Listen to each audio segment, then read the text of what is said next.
American billionaire investor and founder of the world's largest hedge fund, Raymond Thomas Dalio, explains in this video why America is entering a catastrophic financial crisis.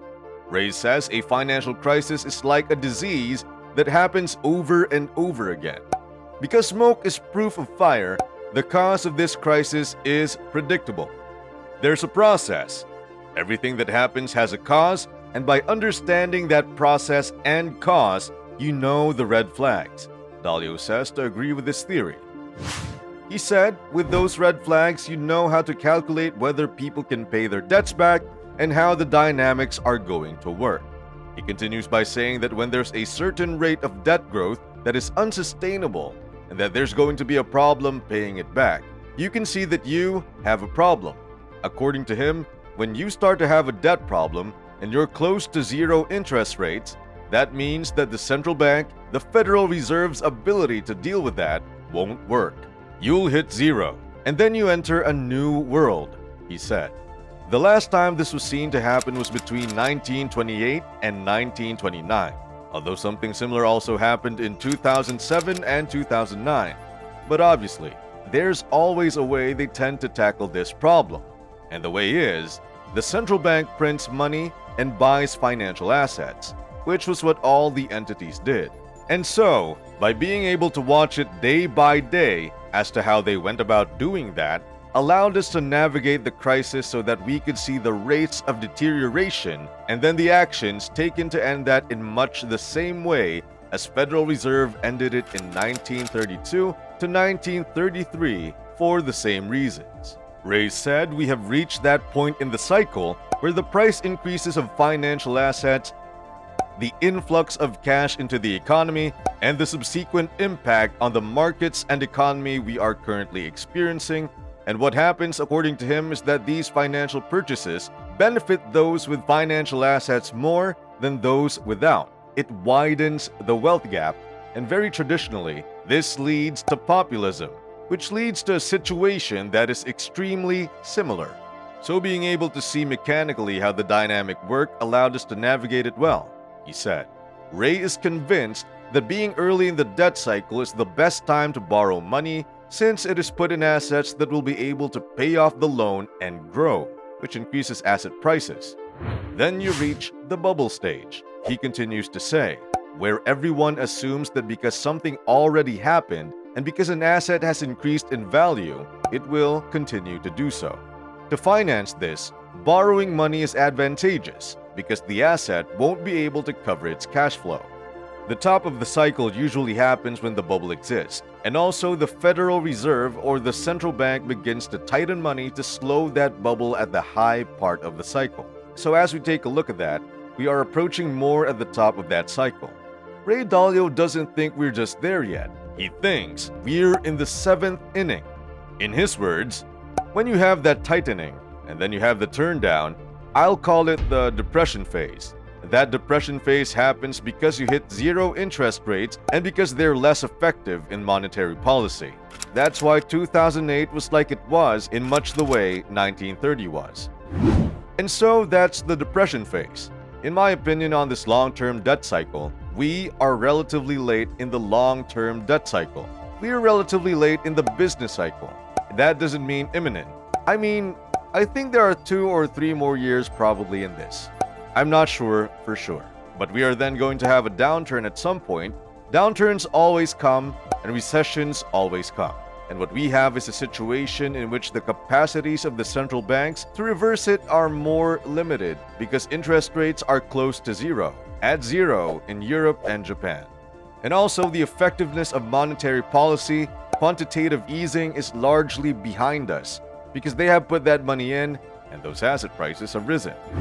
We also have another issue, which is the wealth gap and the populist issue, which is, I think, worse than it was back then. They set out a path for tightening interest rates. They're raising interest rates on a rate of tightening, and every track that they set, they didn't adhere to.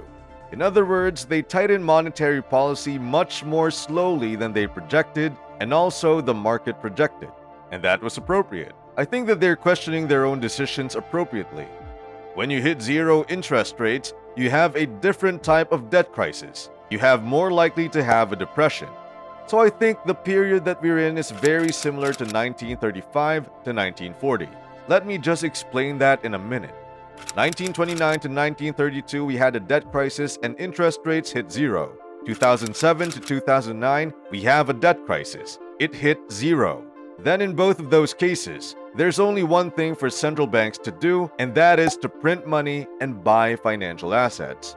They print money, buy financial assets in both of those times.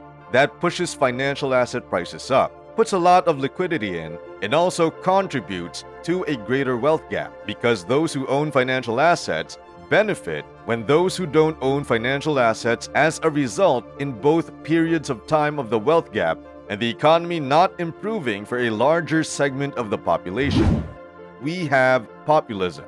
So the last time, say when was populism popular? It would be in that period of time. That populism issue is an important issue. So as we look forward and we say, when we have the next downturn comes, which will happen probably in a couple of years, we're going to have a different type of downturn, very similar to the one that happened in 1937 to the 1940 period. We are in the part of the cycle now that the Fed and the other central banks, in varying degrees, are beginning to tighten monetary policy. Asset prices are sensitive to monetary policy because the duration of those assets is lengthened. Central banks have to be very careful not to raise interest rates much faster than is built into the curve. But with that populism, we have an issue. So if we think about what the next downturn will be like, the downturn, I think, will be very different than the one in 2008.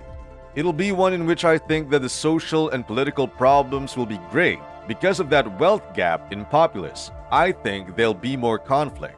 I also worry about the effectiveness and monetary policy in reversing that because monetary policy has interest rates and we can't lower interest rates as much. And it has a quantitative easing, the purchases of financial assets to push other financial assets out and get liquidity into the system. And that is at its maximum. So when we have a downturn, we're not going to have it back as effective. I think also the downturn in our form of debt crisis won't just be debts. It'll also be pension obligations, healthcare obligations, unfunded obligations. I would say 2 years out is when I'm worried about, and I would think that's for these various reasons. All of these obligations will be a problem to be funded. And I think it'll be more back there of a dollar crisis than it would be a debt crisis. And I think it'll be more of a political and social crisis when we have to sell a lot of treasury bonds, and we as Americans will not be able to buy all of those treasury bonds. And if interest rates rise too much, the way it usually works is that constricts credit, we borrow less, and that creates weakness in the economy. So instead, because we'll sell to foreigners, from a foreign perspective, when they look at it, they care not about inflation, they care about currency depreciation when they look at the interest rate. So if a currency goes down, the bonds become cheaper. I think the Federal Reserve at that point will have to print more money to make up for the deficit, have to monetize more, and that'll cause a depreciation in the value of the dollar. You easily could have a 30% depreciation in the dollar through that period of time. I just do the calculations, and the fiscal stimulation that we're having is coming at a higher rate of capacity utilization. A higher rate. And so we're getting that stimulation at the late part of the cycle, and that's a stimulant that will last. Feeling good is not an indicator of the future. Bubbles are made of euphoria, by the way, so they feel the best, right? What I'm saying is that right now the fiscal stimulus is coming in, and that's good. Productivity is enhanced by corporate tax cuts, and a lot of money's going to the companies. They have lots of cash. That is good for the time being. If you do, and that stimulus passes through and then diminishes, but the borrowing doesn't, so the borrowing will be in the marketplace about that time. I'm not trying to be precise as to exactly what year or what month that has. I think we're 9 years into the cycle, and the cycles are the cycles. The balance of payments and supply-demand of credit is what it is. And so I'm saying that we're probably in the 7th inning of the game. And therefore, I'm not particularly worried at the moment. But if I was to take as we get to the 9th inning of the game, and the important thing, I think, is not even what I think about this. The important thing is for you and each person to really study how these cycles work. Investors have a choice of whether they're trying to be active investors and market time, which most of them are not going to be able to do well. That's a professional's game, and it's tough to do it as a professional, and then their emotions and all of the things that enter into them. So I would say that generally speaking, they should not be actively trying to invest, or if they do, I would not recommend it. But if they do, then they have to go opposite their instincts. You know, buy when the blood is in the streets and sell when times are good. But what I would say is important is to be able to know how to have a balance in their portfolio. All of the things said in this video explain why Ray believes and is convinced that America is heading toward a catastrophic financial crisis. But we would like to know what you think in the comments below.